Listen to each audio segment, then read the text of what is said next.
Hello and welcome to Let's Pod This. My name is Andy Moore. So good to be with you again this week. We're back to having nice weather on Fridays, and I'm very excited. It's not too windy, it's not too hot, it's not too cold. I'll take it. Should be a lovely weekend. But listeners, you're not here to talk about the weather. We could start a separate weather podcast. I'd be into that because I am a nerd in several dimensions. Speaking of people who are way cooler than me, my co-host today is Bailey Perkins Wright. Hello. Hello, Andy. Good to see your smiling face on this sunny day. Yes. It's been a busy week in the state legislature. I'm feeling a bit lighter because we've passed another deadline, right? This week was the floor deadline. Committee deadline for opposite chamber. For opposite chamber. That's correct. Which means a whole class of bills are now essentially dead, right? Again, everyone, listeners, no bill is ever fully dead until sine die happens. And revenue bills have a little bit more time, but all the other ones should be dead at this point. That's right. Which means, some of the bills that we've talked about most frequently that are certainly on our radar, right, there were 3 joint resolutions dealing with the initiative petition process that were nasty, gnarly bills, and they did not get heard in committee. So, barring an unexpected and, unfortunate attack on our democracy, those bills may be dead and we're safe for another session. I hope that's the case. And we certainly have seen a lot of editorials and op-eds and pushback from newspapers and business community and voters across the state acknowledging dear politicians, do not tread on my rights as a voter, and so. Because, Andy, that's one of those issues where you see strange bedfellows come together. Yeah. Because it not only disenfranchises one area of the political spectrum or ideology, it's everyone, right? Because that makes it harder for any Oklahoman or any entity, regardless of what the belief system is, to be able to say, I want to address this issue and I want the voters to have a say in it. And so whether that's, guns or it's, marijuana or it's putting 10 Commandments statues at the Capitol, we thought all kinds of things hit the ballot, and this would make it harder, regardless of how you feel, whether it's good or bad, it'll make it harder to put anything for the people of Oklahoma to have a say.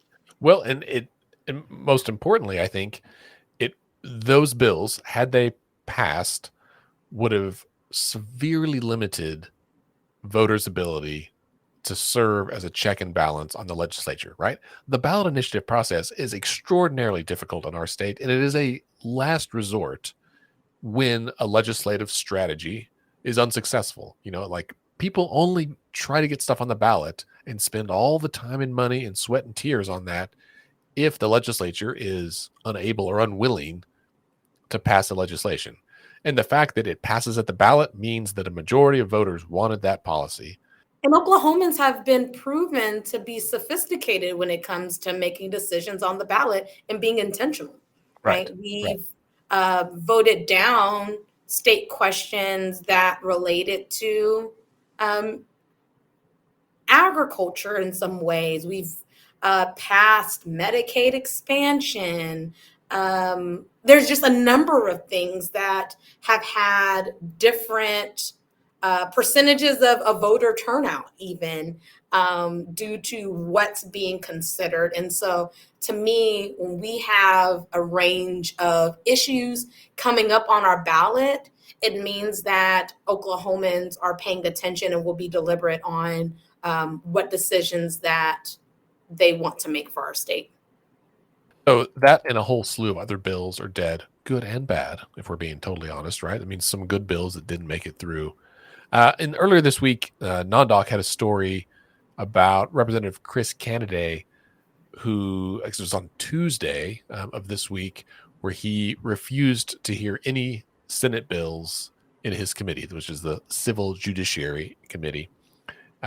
because he was upset that they didn't hear some of the House bills on the Senate side, and he basically was like, "Well, two can play at this game," and I think said the words like, "We're just gonna burn it all down, right? Like if this is how it's gonna be, um, we'll just burn it all down." And basically, I'm not going to hear your bills if you don't hear mine. And it was like a 6 minute long committee meeting, and then they left. And now he said he was open to meeting again later in the week, but to my knowledge, they didn't.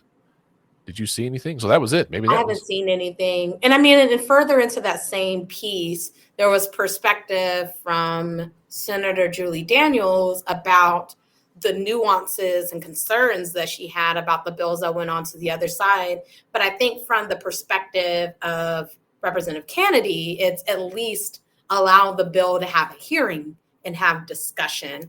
And so I think that was the frustration point, was she was making the decision, which is in the power and the authority of that committee chair, of what gets heard and what doesn't, right? And so that is part of the legislative process, is also these political dynamics of, you know, you don't hear our side's bill, we're not going to hear your side's bill when it comes to dynamics of the chambers. in addition to that. And again, listeners, we will link to all or most of these stories or things we discuss in the show notes. So if you haven't already checked our show notes for some of our past episodes and you want to find a link to a specific story for more details or more information, that's where you look. Also, this week, perhaps most notably, is that Wednesday through Friday was candidate filing, right? And so if you are running for any county, state, or federal office, you had to file in person. You or a representative of your campaign had to file in person at the election board. As of this recording, we are recording this at roughly 4 p.m. on Friday, and there have been 535 total filings, which is.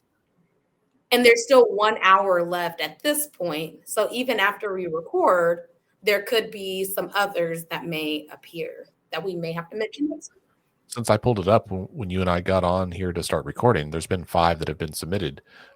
But I think 2 years ago in 2020, Bailey, I think we had like around 600 total candidates, right, for all of these seats that filed.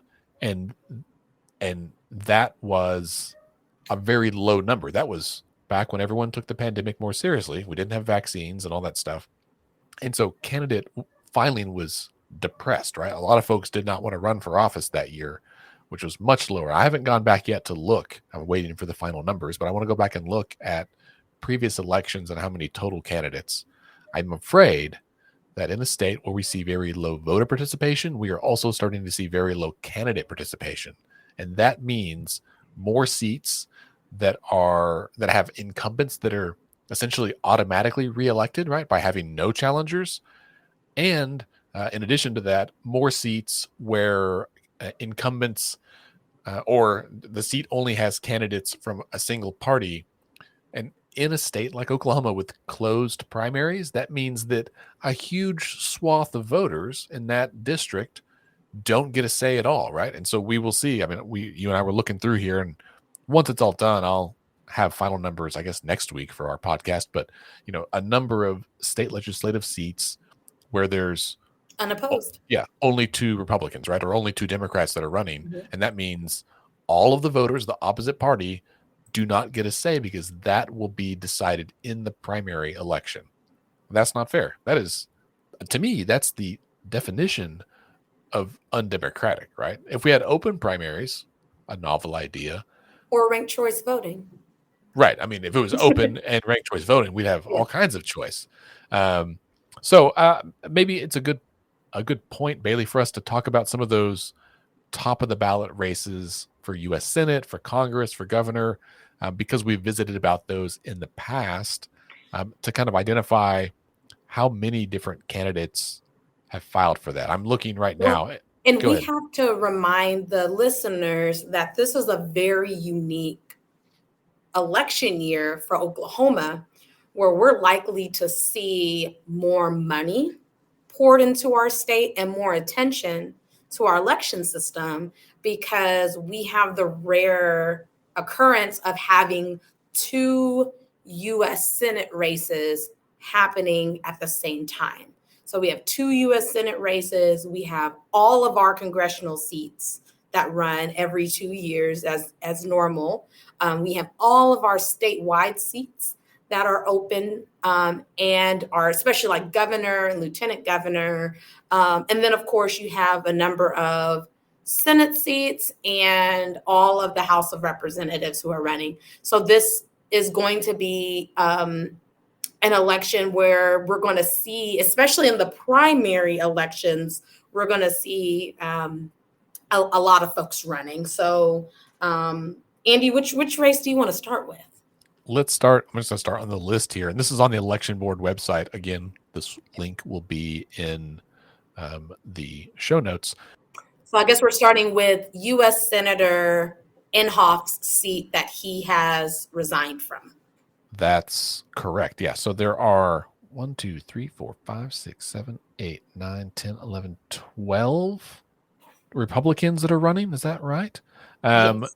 And, listeners, you may know Mark Wayne Mullen, current congressman, is running, T.W. Shannon, State Senator Nathan Dahm, Inhofe's Chief of Staff Luke Holland. We've discussed all of these, but new this week, Bailey just announced today a certain name that listeners may know from our podcast of your former EPA chief and former Attorney General. Attorney General of Oklahoma, Scott Pruitt, has entered the race. Now, our friend Scott Melson is driving to Dallas right now to visit family and can't join us. I saw him this morning in a meeting, and he was very disappointed to miss out on the Pruitt Watch music. But this means, guys, that for the next several months, we have lots more opportunities for Pruitt Watch 2022. I don't expect that he is going to have much of a shot at winning this seat. Bailey, do you?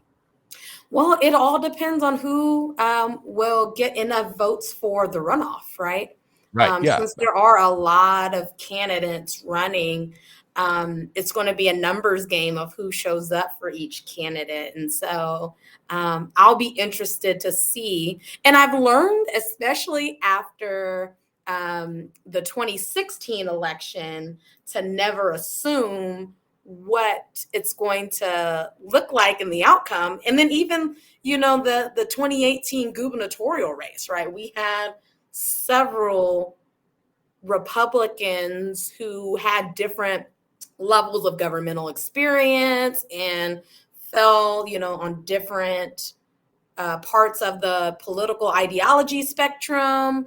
But who knew that, we would have a President Donald Trump and a Governor Kevin Stitt, right?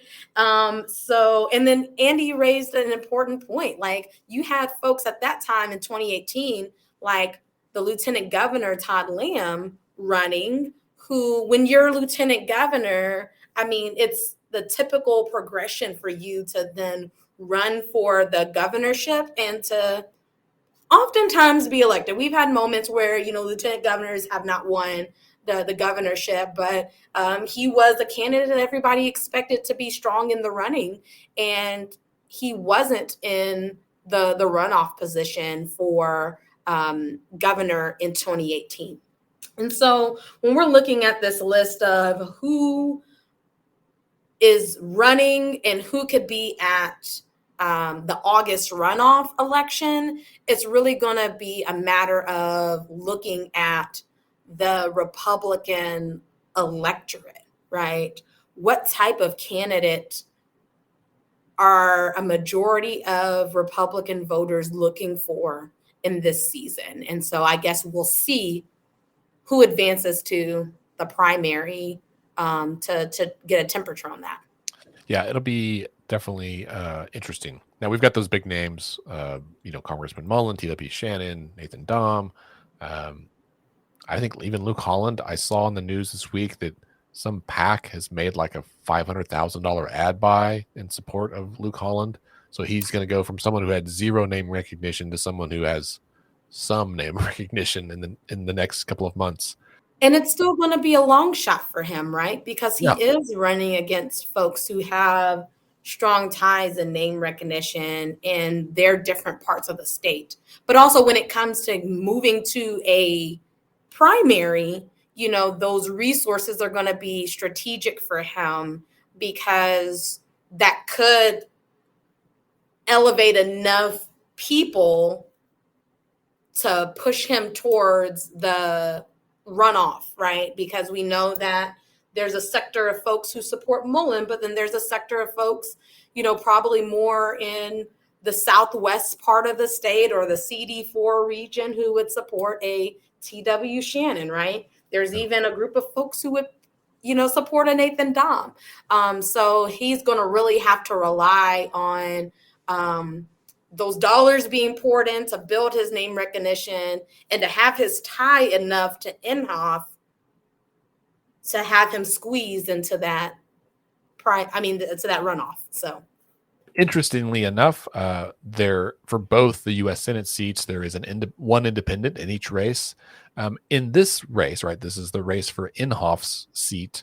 Kendra Horn is the only Democrat who has entered the race, which I think speaks to one, well, the short time frame, and two, the perceived strength of her as a candidate, right, in that race, that no other Democrats even thought to challenge her. They're just like, nope, Kendra's the one. We're going to back her.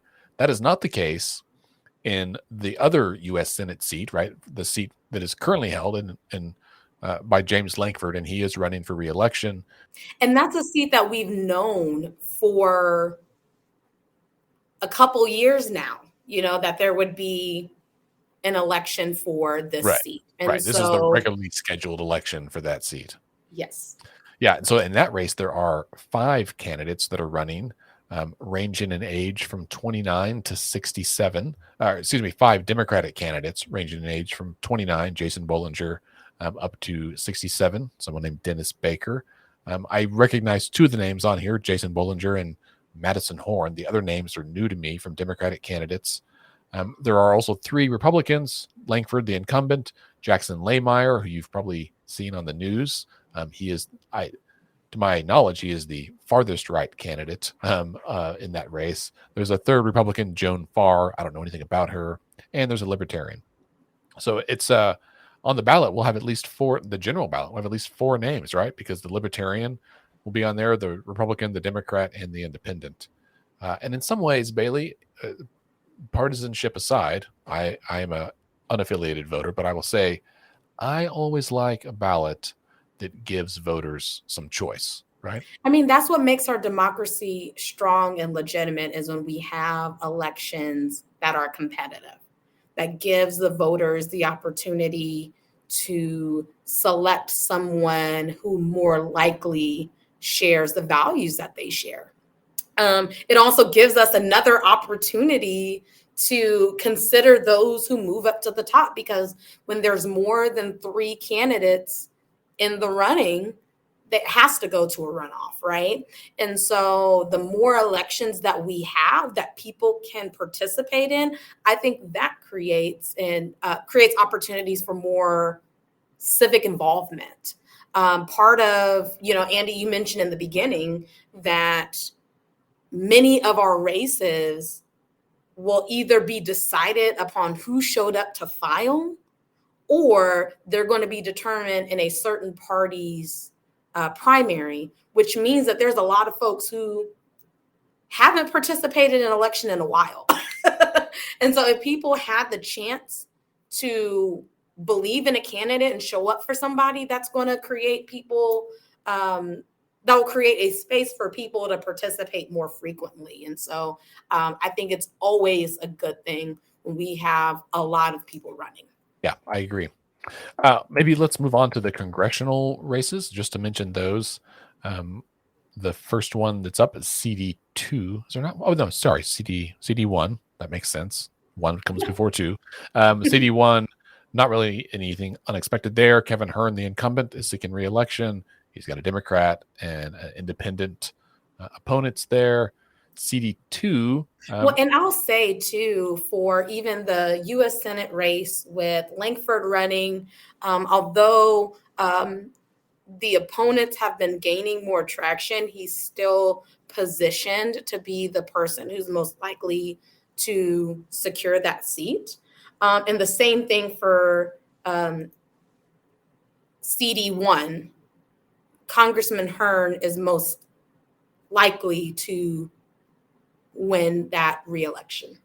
Right. I mean, it's often joked that a seat in Congress is the most secure job in America. Incumbents win more than 90% of the time, which is nuts, right? It's really interesting, too, because if congressional approval ratings for Congress are below 20%, right?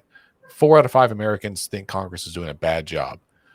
And yet 90% of congressional representatives are reelected every time they run. And you're like, well, that doesn't add up.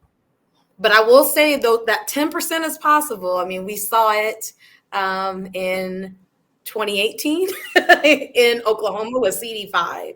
And then we're seeing it in other places across the country. And so I think the key is really when you have competitive races with candidates that people want to see, it is possible to unseat someone in a congressional seat or a U.S. Senate seat. But again, it takes competitive elections. Yeah, that's exactly right. Well, for CD2, then, an important addendum this week is that Oklahoma Republican Party Chairman John Bennett has officially now filed and is running for that seat. And he had previously indicated he was not going to step down as party chair, which would be somewhat unprecedented. But today, the the news is out that he's going to step down from the party. And I had heard some discussion that there was some people looking for a way to like basically hold a special session, like a special state party convention for this purpose. Like, so if he didn't step down, the party might have looked for a way to force him out, which is not a thing you want to have happen if you're trying to trying to run for public office. But it makes sense because that's a conflict of interest, right? For someone to lead a party and run for a top position within that party that they have, a likely stronghold to. So I don't also see how you can juggle the duties and separate the duties of running a political party and running for Congress at the same time without some type of conflict of interest. I know many times parties do not endorse candidates until that primary election has been decided and they know who the candidate is going into the general. And so since he is running, it'd be one thing if he was the only Republican, running for that specific seat, because then there wouldn't be bias from the party. But in this scenario, this is going to be a really competitive primary election and a competitive runoff. And so it wouldn't be fair for him to maintain his seat as the party chair and to run for Congress. And so it makes a lot of sense to me that they're going to figure out what ways to make it happen, regardless of what his decision is on resignation. That's right. And he will face some formidable opponents, including current state legislators Marty Quinn, Avery Fricks, excuse me, and Dustin Roberts. Gosh, 3 in that race. I think that's it. And then a bunch of other people. Johnny Teehee, who has a lot of name recognition in that part of the state in eastern Oklahoma. And so that'll be interesting. Also, there's an independent running. Oh, no Democrats. That's interesting. No Democrats for that seat, but an independent whose name is an 88-year-old man whose name is Bulldog Ben Robinson.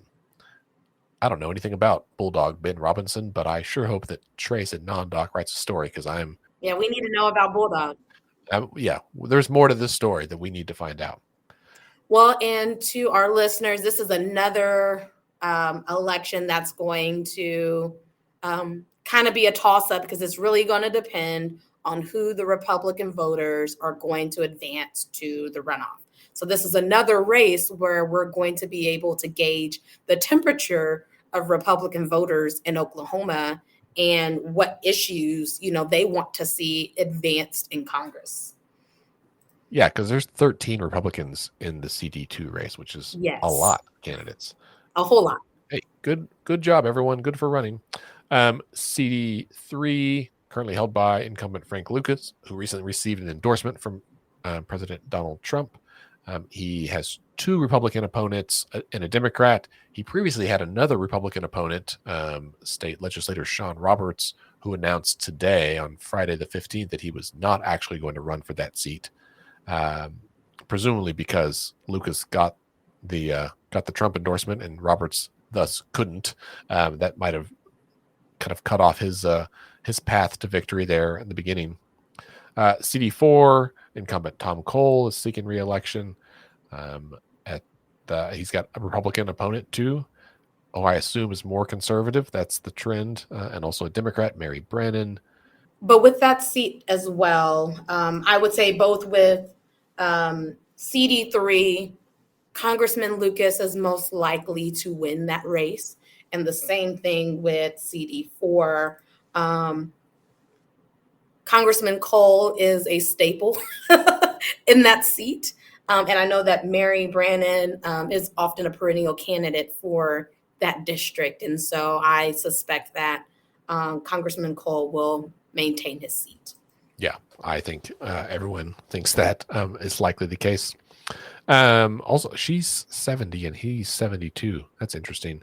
And I think it's interesting, Bailey, on this election board website that they have going this year, this little dashboard at the top, it gives the dates, the total number of filings, which is still holding steady at 535 since we started recording. Actually, 537 now. Really? Mine hasn't updated. Well, dang.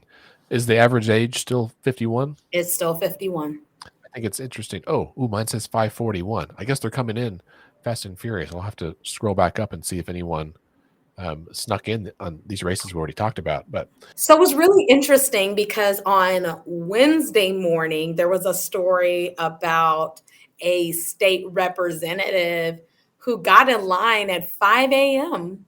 to file because filing opens at 8 a.m.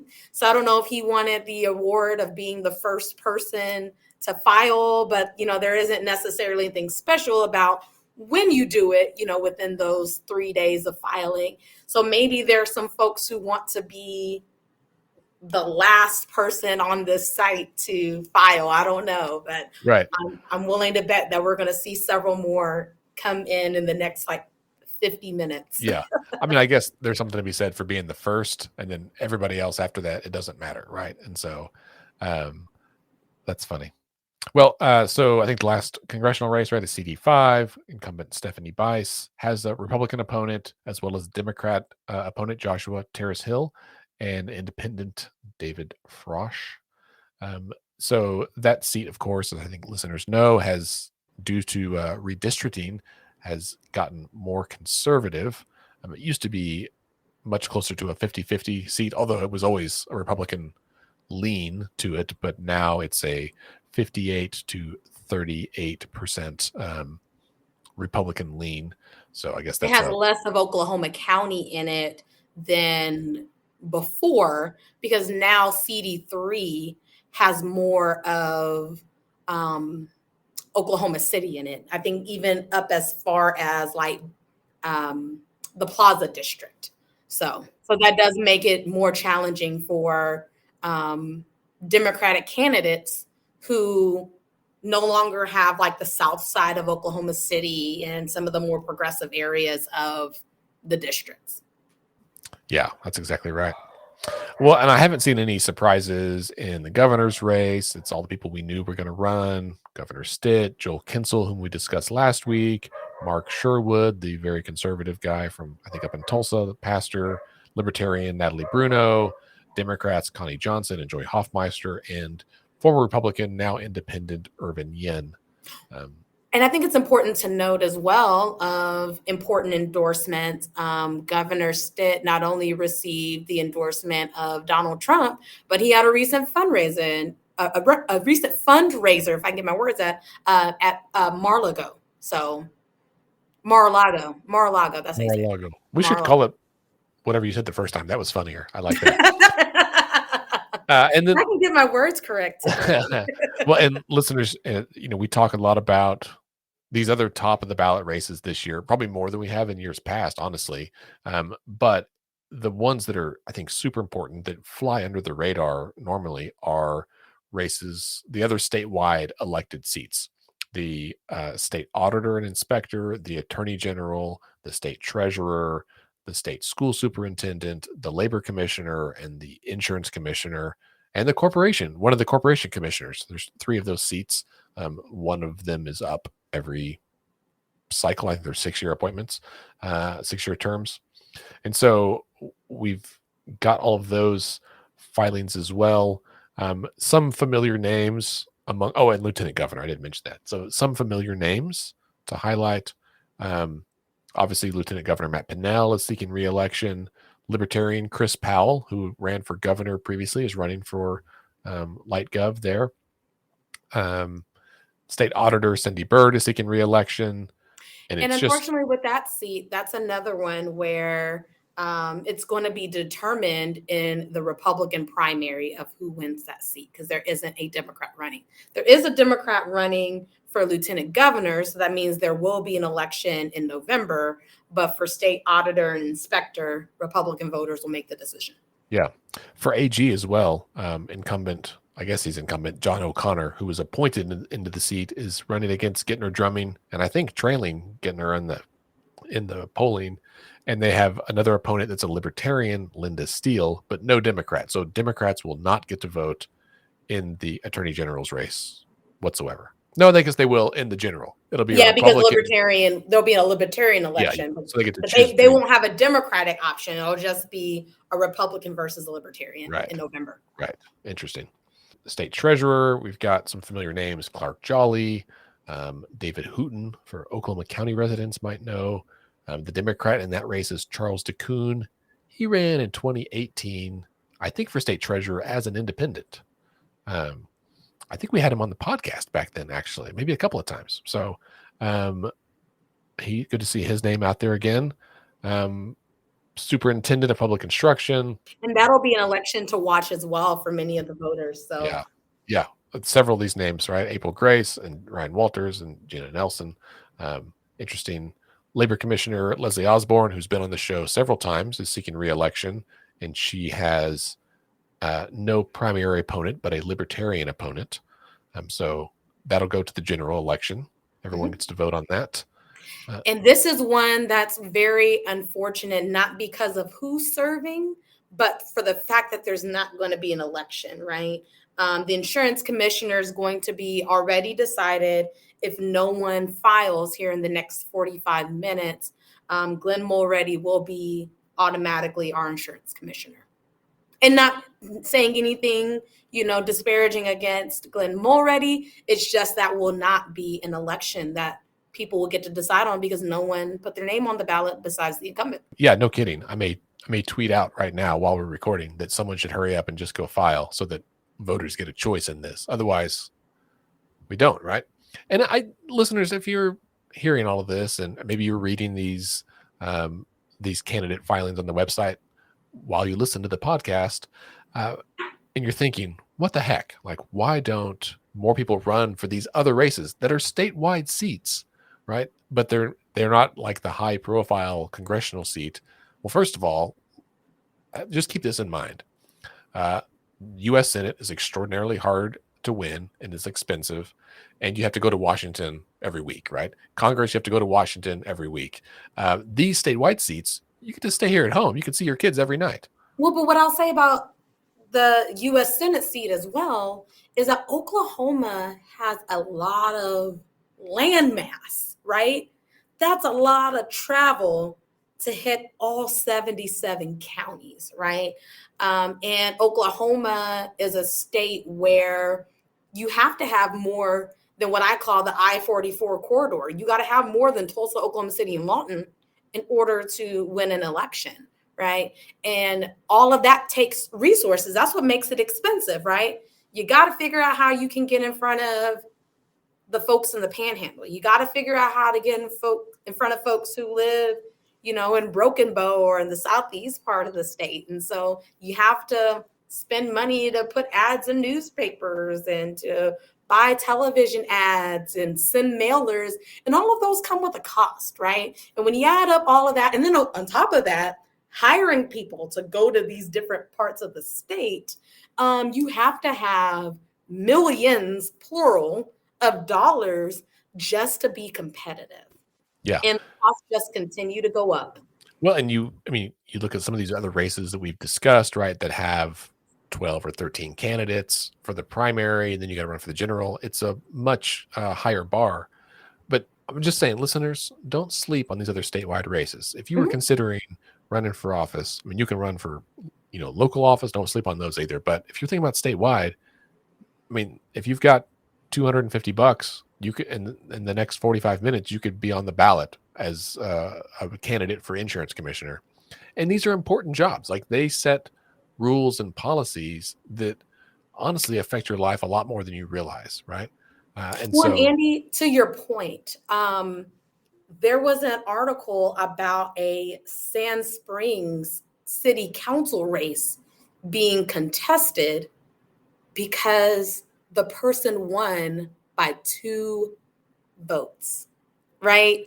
So in some of these races, all it takes is getting enough people to show up for you to be able to win. Now, I mean, that's definitely not the case for like Congress and the US Senate. Like you really got to put in some work and start early. But in many of these races, it doesn't take, raising millions of dollars and this massive infrastructure, to be able to reach voters and be able to be elected into seats and make a difference. And so I agree with you, Andy, 100%. Like people should not be discouraged from running for state level offices and local offices in our state.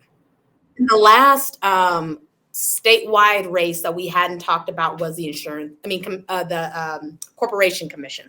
oh, right. So, listeners, in case you don't know, there are 3 corporation commissioners, and that name is, I think, ambiguous. Here's what they do: they oversee the energy companies and the utilities. It's a hugely important position, and Especially powerful. recently, right after these storms that hit, Yeah, the utility companies are requesting rate hikes and other things to be able to recover from everything that's happened. And those 3 folks who sit on that commission make the decision of what our rates are and other things. So that's exactly right. They are enormously powerful in this state. And so, Senator Kim David is running for corporation commissioner. She's been she's chair of A and B in the Senate for the last couple of cycles. She's probably, I would assume, the front runner for that race. Todd Thompson is running. Isn't he a former legislator as well? he's a former House member, and then he's also a former OU football player. So Oh, look at that. All right. And there's a Democrat, and there's 2 other Republicans, Justin Humbach and Harold Spradling. I'm sorry, Harold. I totally butchered your name. I think it's Spradling. In case you're listening, yeah. And then Democrat Margaret Bowman is also running. So I think that wraps up the top of the ticket races. Yeah, whole lot of judges running. Ooh, there's a whole, I mean, there's a ton of district judges and associate district judges, and those are nonpartisan races that are some of them they have retention ballots, don't they? Or are they all just reelected automatically? I believe they have retention ballots as well. So Interesting. And then it gets into all the state legislative races, and we are not going to go through all 149 of those one by one. Well, it's not even 149. It's 101 in the House and half of the Senate, right? So 120-ish. We're not going to go through all of those. But from what I've seen, Bailey, there are a lot of races that are going to be decided today just by filing, where people don't draw opponents, and a lot more where they have an opponent only of their own party. yep. Earlier you mentioned that state representative, it was Max Wolfley, who was the one that showed up first, got there at 5 a.m., right, to file his paperwork. He has an opponent, a Democrat named Tegan Malone. District 95, where is that in the state? Do you know? I do not know off the top of my head. Um, Let me do a Google. Okay. Well, while you Google that, I'll bring up the next topic, and that is the race for Oklahoma County District Attorney, which is also, I think, one of the races that people are going to be watching, right? Is Prater running for reelection? I'm totally spacing out. No, he is not running. And that's what makes this so interesting because Prater has been our DA for at least a couple of decades. And so this will be a new era for Oklahoma County on who is elected, right? And so we have for a current um, county commissioner for Oklahoma County and former state house member Kevin Calvey. There's a challenger named Galen Geiger, Robert W. Gray, and Jackie Ford, who I believe worked in the DA's office, I think that's right. I believe. And then on the Democratic side, because while our judges are nonpartisan races, our DA or district attorney races are partisan. So Mark We Miles don't want is the judge to running. be partisan, but the prosecutor can be. That's just makes no sense to me. Yeah, for sure.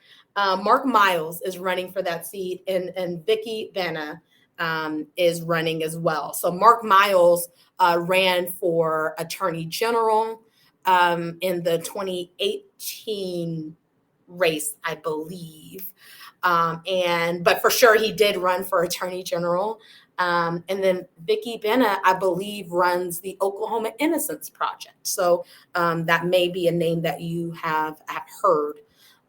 So that will be an interesting race because this will be the first time in a long time that Oklahoma County has had a new district attorney. Yeah. Yeah. I can definitely chart a new path. And again, I think in light of Prater's tenure there and the statistics about incumbents winning, right? Like it shows you that whoever gets in could be there for a while, right? And so voters should choose wisely, as they say on Indiana Jones. And Andy, you asked about House District 95. That represents parts of Midwest City and Oklahoma City in Oklahoma County. Wow, So, interesting.